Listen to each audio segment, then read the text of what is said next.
ஞாபகத்தோட அப்படின்னா ஒன்னொன்னையும் கூட்டிகிட்டே போகணும். Plus plus plus. விசுவாசத்தை விட்டுட்டு நற்குணத்துக்கு போயிருக்காரு. நற்குணத்தை விட்டுட்டோம், வேதாரியம் மட்டும் இருக்கு. அது அந்த வேதாரியம் மட்டும் இருந்தா ரொம்ப ஒரு மாதிரி என்ன சொல்லுவாங்க, அந்த திமிர்த்தனம் அந்த மாதிரி அப்படி இல்லை. விசுவாசம் இருக்கணும், அதோட சேர்ந்து நற்குணம் இருக்கணும், நற்குணத்தோட சேர்ந்த வேதாரியம் இருக்கணும், வேதாரியோட சேர்ந்த இச்சை அடக்கத்தை, இச்சை அடக்கம் வேணும். இச்சை அடக்கத்தோட பொறுமை, பொறுமையோடு தேவ பக்தி, தேவ பக்தியோடு சகோதர சிநேகம், சகோதர சிநேகத்தோடு அன்பு. 5 விஷயம். எத்தனை விஷயம் வேணும்? 5 ஸ்டெப் வரும்.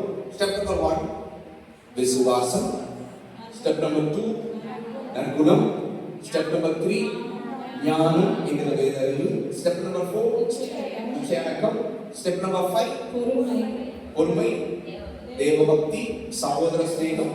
இந்த 3 வார்த்தை நம்ம ஒரே வார்த்தையை கொடுக்கலாம், விடாமுயற்சி. 5வது ஸ்டெப் என்னது? விடாமுயற்சி. நம்ம கையில் 5 ஃபிங்கர்ஸ் ரைட். ஸ்டார்ட் பண்ணலாமா? என்ன வேணும் உங்களுக்கு? பாவத்திற்கு நித்திய ஜீவன் வரணும். என்ன வேணும்? கேட்கல. ஃபெய்த். அடுத்தது நற்குணம். நம்பர் 3 ஞானம் என்கிற வேதாரியம். நம்பர் 4 நம்பர் 5 விடாமுயற்சி. இதுதான் ஆண்டவர் வச்சிருக்கிற மீட்பின் திட்டம். ஒரு மனிதனை நரகத்திலிருந்து, பாவத்திலிருந்து தேவனுடைய ராஜ்யம், தேவனுடைய சாயலாக மாறுவதற்கு இந்த உலகத்துல ஆண்டவர் வச்சிருக்கிற பிரதானமான